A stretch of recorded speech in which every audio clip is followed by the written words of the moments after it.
네, 지금 효율성 극대화 얘기를 하고 있습니다. 어떻게 재밌게 듣고 계십니까? 할 얘기가 너무 많아요. 제가 다 할 수가 없잖아요. 그래도 여러분이 참조할 수 있는 얘기를 제가 최대한 끌어 모았습니다. 그러니까 제 얘기를 듣고 여러분들이 좀 더 찾아보시고 여러분의 아이디어가 많잖아요. 그러면 그 아이디어를 가지고 누군가는 도전을 아직 안 하고 있나? 라는 걸 살짝 들어가 보면 니치 마켓이 보인다는 거죠. 그 얘기 계속 해보겠습니다. 자, 그러면 어떤 업체들이 좀 투자를 받았을까요? 제가 열심히 모집을 했거든요. 제가 또 관심 있는 분야가 바로 법률 분야입니다.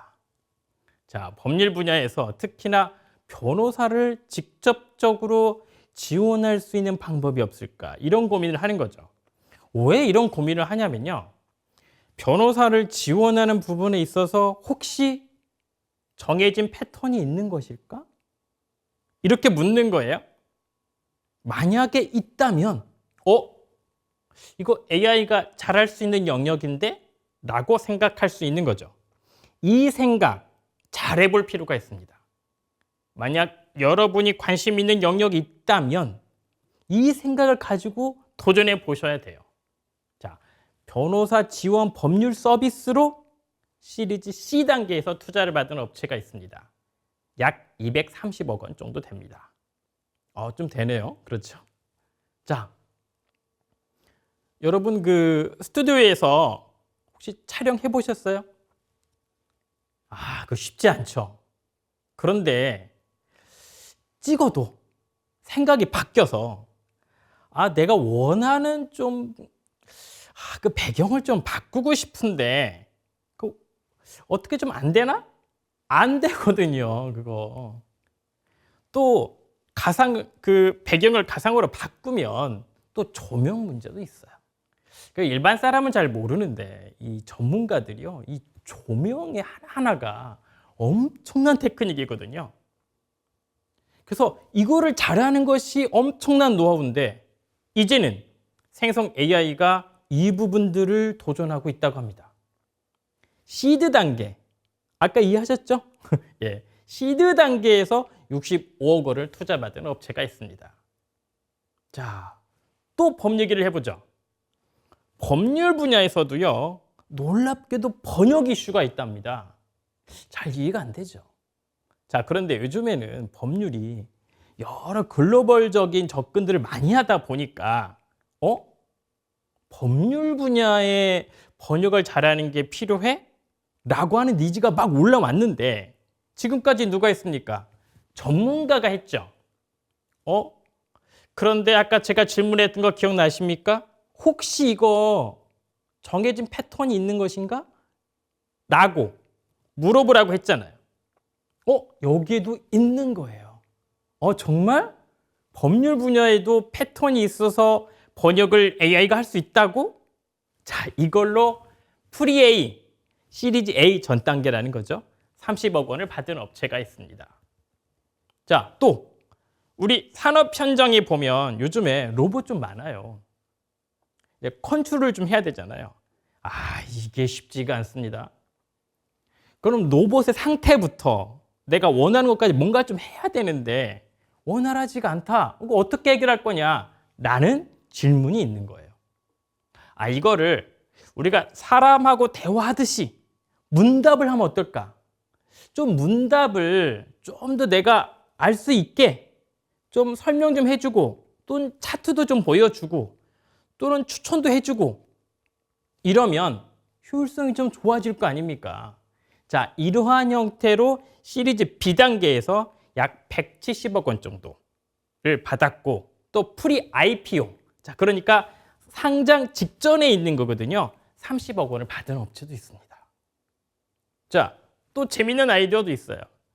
여러분 공공입찰 한번 해보신 적 있습니까? 진짜로 어려워요. 자, 왜냐하면 일단 나한테 맞는 공공과제가 어디 있지? 라는 걸 찾으려면 내가 계속 모니터링을 해야 되잖아요. 근데 내가 그것만 하고 있냐고. 안 그렇잖아요. 근데 어쨌든 모니터를 계속 해야 돼. 그렇게 찾았다고 칩시다. 그 다음 뭘 해야 돼요? 아, 그럼 우리가 도전할 수 있는 것인가? 라는 걸 상세 분석해야 되잖아요.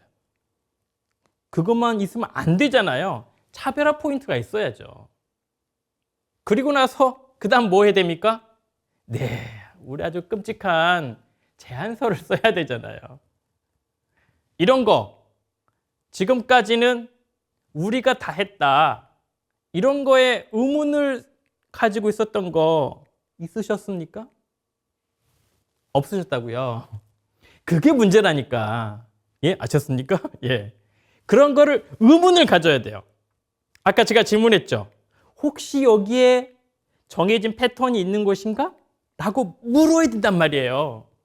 그래서 생성 AI 기반으로 입찰을 자동화하는 솔루션을 도전한 업체가 있다. 자, 프리 A 단계에서 20억 원을 투자받은 업체가 있습니다. 엄청 신선하고 재밌죠? 자, 마지막으로요. 우리 왜 막 시끄러운 소리 안 좋아하잖아요. 특히나 층간소음.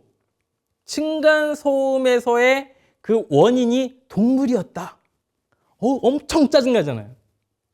그런데 우리가 이런 건물을 세울 때 이 층간소음을 어떻게 없애지? 라는 질문이 지금까지 거의 없었던 거예요. 그리고 참고 살아봤죠. 그런데 그 참는 정도의 수준이 이제 살인까지 가고 있다. 이건 문제잖아요.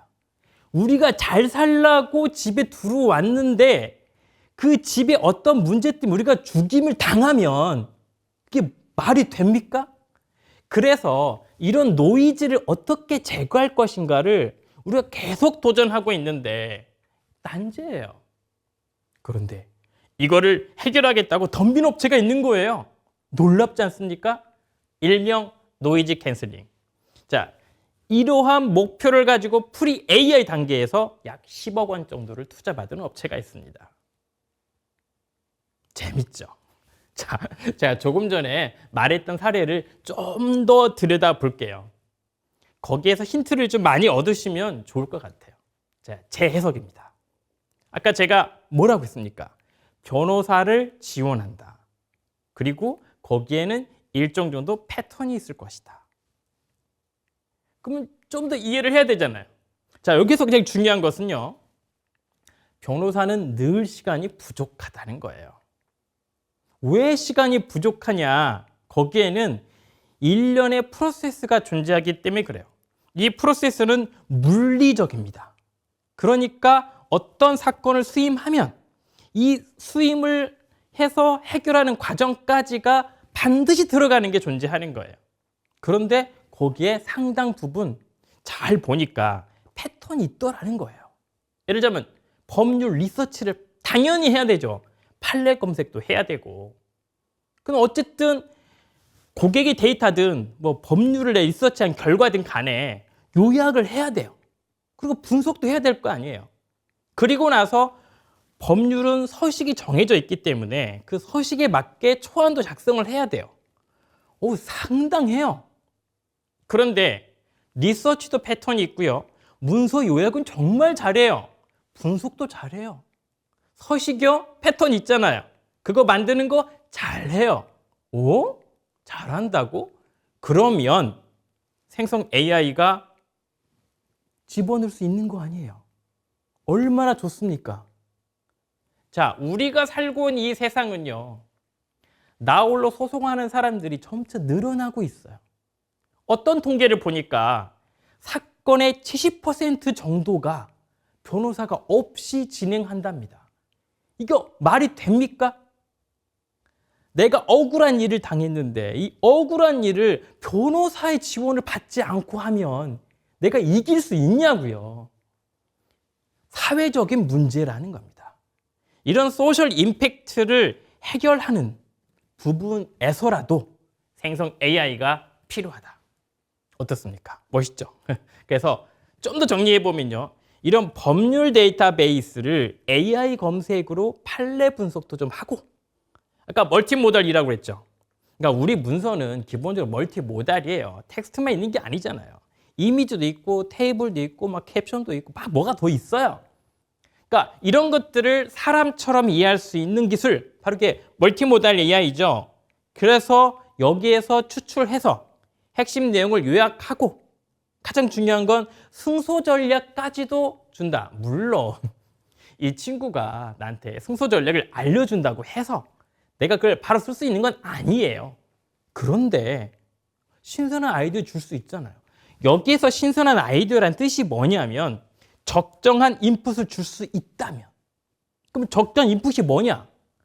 예를 들자면 소송에 대한 얘기, 나한테 의뢰한 사람의 데이터, 사건의 데이터, 판례 데이터, 심지어는 나하고 맞붙을 상대 또는 판사 또는 여론까지가 다 데이터란 말이에요. 이건 다 패턴이 있는 거예요.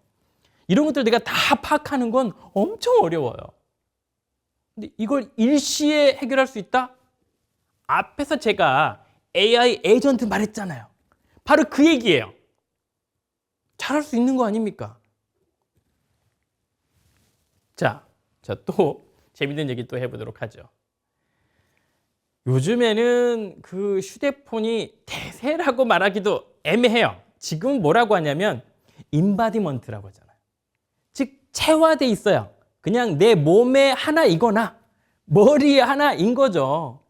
그 정도로 사람들이 휴대폰을 가지고 있고, 그럼 휴대폰 가지고 하는 일 중에 엄청나게 사진을 찍어 줍니다. 그런데요, 그러다 보니까 우리가 착각을 하잖아요. 아, 내가 사진을 잘 찍어. 정말 그렇습니까? 안 그렇잖아요. 우리가 정말 좋은 사진이라고 생각을 하면 그건 너무 어려워요. 그 어떻게 해야 될까? 이런 고민들 있을 거 아니에요. 그렇죠. 거기에다가 휴대폰을 찍었는데 배경도 좀 바꾸고, 배경 바꾸면은 내 잘 모르지만은 조명과 뭔가 연결되어 있는 것 같기도 하고, 이러면 또 전문가가 필요하잖아요. 그런데 여기에는요, 패턴이 존재한다는 거예요. 어떤 패턴이 있는데, 배경이라고 하는, 그러니까 내가 뭔가 찍었다면 그 피사체잖아요. 이 피사체에 해당하는 걸 잘 분석해서, 피사체는 패턴이 존재해요. 여기에 잘 어울리는 배경을 매칭하고 여기에 적절한 조명까지도 패턴이 있다면 적용할 수 있는 거 아니에요. 그렇죠? 이제는 그 기술이 가능하다. 놀랍지 않습니까? 기존에는 사람 중에서 특별히 훈련받은 사람만 가능했던 퀄리티가 이제 생성 AI가 접근하고 있다. 번역은요, 아직까지 난제예요. 우리가 원하는 품질이 잘 안 나와요, 여전히. 그렇지만 숱하게 도전을 하죠. 왜? 번역이라고 하는 거는 여전히 전문가 영역이에요. 그런데 이 번역도 패턴이 있는 것인가? 라고 생각을 해보는 거죠. 그 중에서도 법률 분야 같은 경우에는 버티컬 영역이야.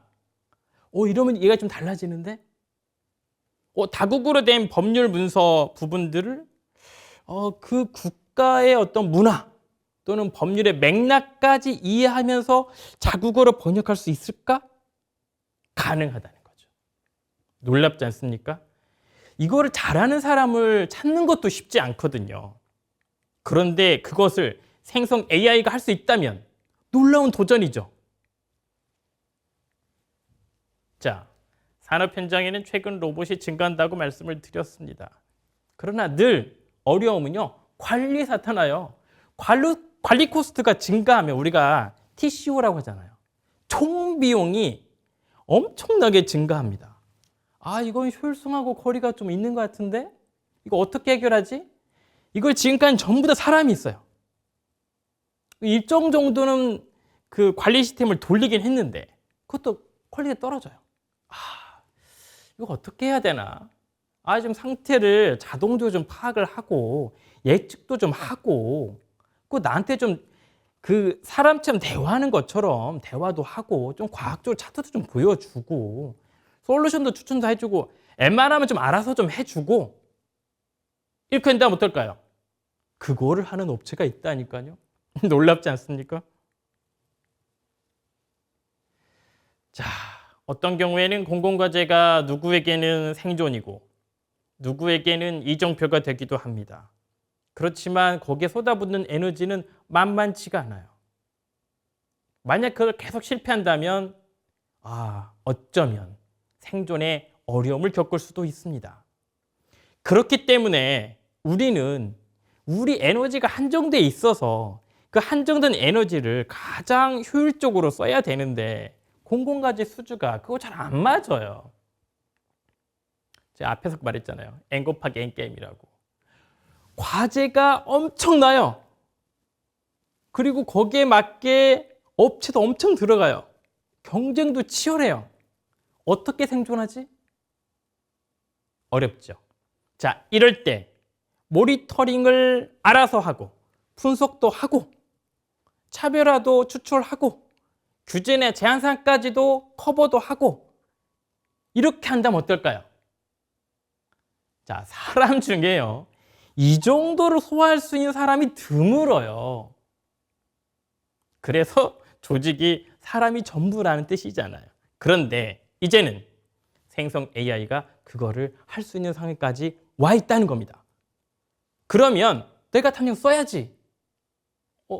투자할 만한 이유가 보이잖아요. 그렇죠? 자, 마지막 케이스. 층간소음이요. 사람을 죽이면 안 되는 건데 거기까지 가 있어요. 이거 어떻게 해결할 거냐?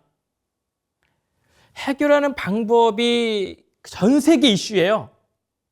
만약에 이걸 해결할 수 있다면 인류의 삶이 확 바뀝니다. 그런데 이걸 도전하고 있어요. 이거를 노이즈라고 본 겁니다. 노이즈를 완전히 제거할 수는 없다고 하더라도 이거를 완화만 시킬 수 있다면 우리 삶은 완전히 바뀌는 거예요. 놀랍잖아요. 그걸 도전한다. 충분히 감동이 있는 접근이죠.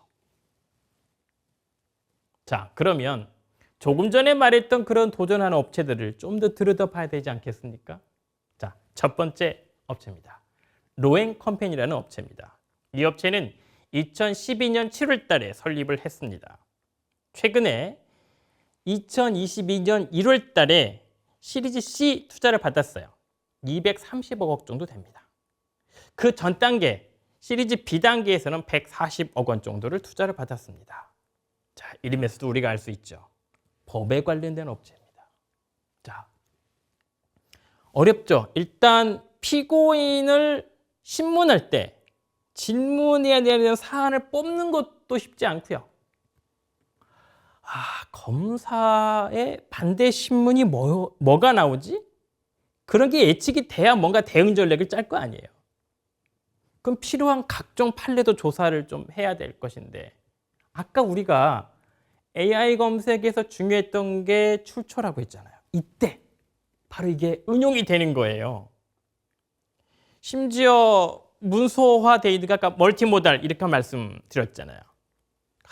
어떤 건 PDF고 어떤 건 아리안글이고 어떤 건 이미지에 텍스트에 막 온갖 어떤 건 또 사진을 찍은 것도 있고 이렇게 다양한 파일 형식으로 돼 있는 것들을 내가 필요한 걸 가져다 써야 되는데 이거 만만치가 않아요. 더더군다나 일정 정도 더 PC를 활용하는 능력도 필요한 건데 이것저것 다 하는 사람이 어디 있어요? 그거는 사람하고 잘 안 어울려요. 사람은 만능으로 잘할 수가 없습니다. 사람의 그 능력이 제한적이기 때문에 특정한 것만 잘하는 거예요. 그런데 이러한 것들을 접근할 수 있다면 어떻게 될까요? 놀랍지 않습니까? 그러면 시간이 한 10분의 1 정도로 단축될 수도 있는 거예요. 보통 이런 것들은 좀 연차가 좀 낮은 변호사들이 많이 역할을 한단 말이에요. 그런데 이 역할을 생성 AI가 할 수 있다면 어떻게 될까요? 가치가 더 높은 일을 하면 되는 거 아니에요. 그래서 그런 얘기를 하는 겁니다. 자, 그러면 저런 일들은 이제 생성 AI가 하고 그러면 변호사는 무슨 역할을 해야 돼? 게이트 키핑. 즉 어떤 게 중요해? 이거는 진짜야 가짜야. 이런 것들을 선택하는 정도 역할을 하는 거죠. 즉 전략을 짜는 사람. 그러면 많은 사람에게 혜택이 돌아갈 거 아닙니까? 자, 비블이라는 업체도 있습니다. 이 업체는 2020년 6월 달에 설립을 했습니다. 2024년 7월 달에 시드 투자를 받았어요. 한 475달러, 하나로는 65억 원 정도 되는 것인데요. 이 업체는 뭘 투자를 받았을까요? 바로 가상 스튜디오 플랫폼입니다. 자, 그러니까 배경과 조명에 해당하는 테크닉을 그대로 패턴화시켜서 생성할 수 있는 기술을 가지고 있는 거예요. 좀 더 설명을 더 드리면, 자, 피사체가 있어요. 피사체는 고유의 형태와 색감을 가지고 있습니다. 이걸 정확하게 파악을 해요. 그 다음에 거기에 맞게 그림자나 빛의 반사 등을 접근을 하는 거예요. 조명으로. 놀라운 일이죠. 그래서 이 업체는 이걸 해결하기 위해서 이 라이팅 분야의 품질이 매우 높은 파운데이션 모델을 개발을 했던 겁니다. 이러면 투자 이유가 존재하는 거죠. 여러분도 이런 아이디어, 자기 전문 분야인데 이 분야를 패턴화시켜서 생성 AI로 도전할 수 있다? 가능하죠. 베릭랩이라는 업체도 있습니다. 이 업체는 2020년 2월 달에 설립을 했습니다. 그래서 프리-A로 30억 원을 투자받았어요. 투자받은 시점은 2024년 8월 달입니다. 자, 이 업체는 법률 분야에 해당해서 AI 번역으로 접근한 업체예요. 놀랍지 않습니까? 즉, 법률 분야처럼 이 특정한 영역에서는 AI 번역이 굉장히 많이 필요해요. 그렇기 때문에 내가 있는 그 특정 도메인이 있을 때 접근해 볼 수 있는 좋은 레퍼런스인 겁니다. 이 업체는 지금 글로벌적으로 한 140여 개 정도 로펌이 클라이언트예요. 또는 기업의 법무팀 이런 쪽과 콜라보를 하고 있는 거죠. 약 한 300개 정도 고객사가 있다고 알려져 있습니다. 자, 또 다른 업체죠. 마킷나락스라는 업체입니다. 이 업체는 2017년 12월 달에 설립을 했습니다. 그래서 그 상장 직전에 있어요. 그래서 그건 프리 IPO라고 하는데 이때 30억 원 정도 투자를 받았고 그 이전 단계 시리즈 B 단계에서는 170억 원 정도를 투자를 받았습니다. 자, 이 업체는요. 로봇과 관련되어 있는 접근을 하는 업체예요. 그래서 로봇에서는 다양한 데이터가 나옵니다. 그러면 그 데이터 기반으로 가치 있는 걸 뽑아서 사람처럼 대화할 수 있는 솔루션. 또 앞에서 왜 그런 말 제가 했잖아요. LLM 옵스라는 그런 거를 하고 있어요. 그래서 관련된 걸 개발하기도 하고 동시에 운용하기도 하는 솔루션을 가지고 있다는 거예요. 그래서 이 성과 때문에 글로벌 기업 중에 한 40여 개 정도 파트너로 접근을 하고 있다는 거죠. 그리고 이 도입을 하면 이런 생산 시스템에서는 바로 결과가 나오거든요. 우리가 소위 ROI라고 하잖아요. 그것이 성공률이 7%가 되니까 엄청 높은 거예요. 통상 업계 평균보다 한 4배 이상 나온다고 합니다. 이 정도면 투자 받을 만 하잖아요. 자, 클라이원트라는 업체도 있습니다. 이 업체는 2023년 9월 달에 설립이 됐어요. 그래서 프리에이로 20억 원을 투자받았습니다. 이 업체는 뭘 도전하는 걸까요? 바로 공공과제. 우리가 제안 요청서라고 말하잖아요. 엄청나게 복잡해요. 또 그거를 제공하는 쪽도 다 여러 기관들이 존재하잖아요.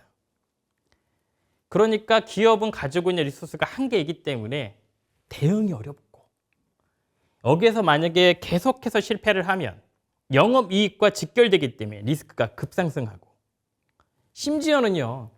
이것이 한 해에 나라정터라는 걸 기준으로 보면 연에 한 44만 건 정도가 올라온답니다. 그리고 제안 요청서의 분량도 대략 한 연에 100만 건 정도 나온대요. 이거 어떻게 해요? 지금까지 사람이 했잖아요. 근데 패턴이 있다고 말씀드렸잖아요. 그래서 생성 AI가 접근을 하고 있다. 놀랍지 않습니까?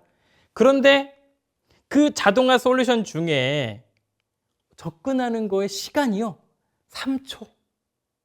매칭, 리스크 분석, 제안 전략, 입찰 제안서 생성까지 놀랍지 않습니까? 적극적인 파트너를 맺어야 될 때이겠죠. 메타 이노텍이라는 업체도 있습니다. 2022년 1월 달에 설립을 했는데요. 자, 프리A 단계에서 10억 정도를 투자를 받았습니다. 자, 아까 노이즈 캔슬링 그 업체예요. 자, 노이즈가 발생을 했어. 그럼 어쨌든 이거를 제거할 수는 없으면 완화를 시켜야 될 거 아니에요. 어떻게 완화할 거냐? 목표를 5dB 정도로 접근을 한다는 거예요. 그럼 이거 어떻게 하는 거냐? 우리가 보통 역전파라는 말을 쓰거든요. 그러니까 예를 들자면 우리가 사인파가 있으면 사인파를 확 뒤집어요. 그럼 코사인파잖아요. 그러면 이 두 가지를 딱 하면 이론적으로는 상쇄가 돼요. 그러나 실제로는 잘 안 되죠. 그렇기 때문에 완화를 시킨다는 거예요. 그래서 그렇게, 근데 여기에는 그럼 다양한 기술이 들어갈 수밖에 없어요. 왜냐하면 그 상황에서의 노이즈의 발생 원도 파악을 해야 되고 그 발생 위치에 역전파를 보내기도 하는 상당히 어려움이 있는 거예요. 그리고 거기에 맞게 학습도 여러 가지 해야 되기 때문에 쉽지 않은 도전이에요. 그런데 이 쉽지 않은 도전을 하고 있는 업체가 있다는 거죠. 자, 이제 정리할 때입니다. 자, 지금까지 우리가 뭘 봤습니까? 우리 삶에 또는 산업에 또는 공공에 어떤 영향을 미치느냐. 효율성, 생산성을 극대화하는 방법들이 존재한다. 우리가 지금까지 그걸 그냥 당연하게 이해를 했지만 이제는 의문을 갖고 접근할 필요가 있다. 제가 본 건요. 그래서 빙산의 일각만 본 거예요. 그래도 신선하잖아요. 더 찾아보세요. 그리고 빈 구석이 분명히 있을 겁니다. 그러면 여러분의 아이디어로 이 기술을 갖고 도전해 본다면 분명 좋은 성과가 있을 겁니다. 꼭 투자 유치하시고 세상을 바꿔주시기를 기대합니다. 고맙습니다.